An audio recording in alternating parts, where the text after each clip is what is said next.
오늘 하세나 본문은 디도서 3장 8절에서 15절까지의 말씀입니다. 이 말은 참됩니다. 나는 그대가 이러한 것을 힘있게 주장해서 하나님을 믿는 사람으로 하여금 선한 일에 전념하게 하기 바랍니다. 선한 일은 아름다우며 사람에게 유익합니다. 그러나 어리석은 논쟁과 족보 이야기와 분쟁과 율법에 관한 싸움을 피하십시오. 이것은 유익이 없고 헛될 뿐입니다. 분파를 일으키는 사람은 한두 번 타일러 본 뒤에 물리치십시오. 그대가 아는 대로 이런 사람은 옆길로 빠져버렸으며 죄를 지으면서 스스로 단죄를 하고 있습니다. 내가 아데마나 두기고를 그대에게 보내거든 속히 니고볼리로 나를 찾아오십시오. 나는 거기에서 겨울을 지내기로 작정하였습니다. 서둘러 주선하여 율법교사인 세나와 아볼로를 떠나보내주고 그들에게 조금도 부족한 것이 없게 해주십시오. 우리의 교우들도 절실히 필요한 것을 마련하여 줄 수 있도록 좋은 일을 하는 데에 전념하는 것을 배워야 합니다. 그래야 그들은 열매를 맺지 못하는 사람이 되지 않을 것입니다. 나와 함께 있는 모든 사람이 그대에게 무난합니다. 믿음 안에서 우리를 사랑하는 사람에게 무난하십시오. 은혜가 여러분 모두에게 있기를 빕니다. 디도서는 성도들이 어떻게 하면 예수님의 제자로 세워갈 수 있는지를 말씀하고 있습니다. 디도서를 읽다 보면 그레데인들은 참 억세고 고집스러운 사람들이었다라는 것을 알 수 있습니다. 사실 그것은 우리도 마찬가지입니다. 우리 안에도 고집스러운 면이 있고 게으른 면이 있죠. 하지만 하나님께서는 그레데인들을 포기하지 않으십니다. 그들을 끝까지 붙잡으시죠. 또한 그레데인들이 예수님을 따르는 제자가 될 수 있도록 믿어주십니다. 그것은 우리도 마찬가지입니다. 하나님께서는 우리를 끝까지 포기하지 않으시고 예수님의 제자가 되기를 원하십니다.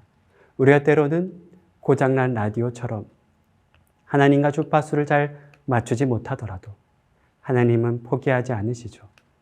결국 믿음은 하나님의 사랑에 반응하는 것입니다. 나를 향해 포기하지 않으시는 하나님께 매일매일 반응하며 살아가는 것이 믿음입니다. 오늘도 그렇게 하나님 앞에 반응하며 그 하루를 살아가기를 소원합니다. 그런데 믿음을 완성하기 위해서는 우리의 노력도 필요합니다. 오늘 본문 8절에 바울은 디도에게 그레데인을 강력하게 권면하라고 말합니다. 우리는 쉽게 세상에 흔들릴 수 있습니다. 특히 그레데와 같이 문명이 발달한 곳은 더욱 그렇습니다. 그레데는 고대 문명의 발생지입니다. 화려한 신전도 있고 고대로부터 내려오는 지혜의 유산도 있습니다. 그레데인들은 미개한 로마의 변방 사람들과 달리 자신들은 선진화된 문명 속에 살고 있다고 생각했습니다. 그래서 바울은 그레데 성도들을 권면하며 어리석은 논쟁과 족보의 이야기를 피하라고 말합니다. 이런 것은 아무런 유익이 없는 헛된 것이라고 말합니다. 기본적으로 지식이 많았던 그레데 사람들은 논쟁하기를 좋아했습니다. 아는 것이 많은 만큼 자신의 의의 뿌리도 깊었습니다. 깊이 뿌리 박힌 잡초를 뽑아내기 힘들듯이 그레데인의 지적 허영심과 그릇된 신념을 뽑아내는 것 또한 쉽지 않은 일입니다. 그뿐만 아니라 그레데 교회 안에 이단의 공격까지 있었습니다. 사람들을 현혹하기 쉬운 이단들이 교회 내부에 침투해서 복음의 선명성을 손상해 입혔습니다. 이들은 분파를 만들어서 자신이 말하는 것이 복음의 진리라고 주장했습니다.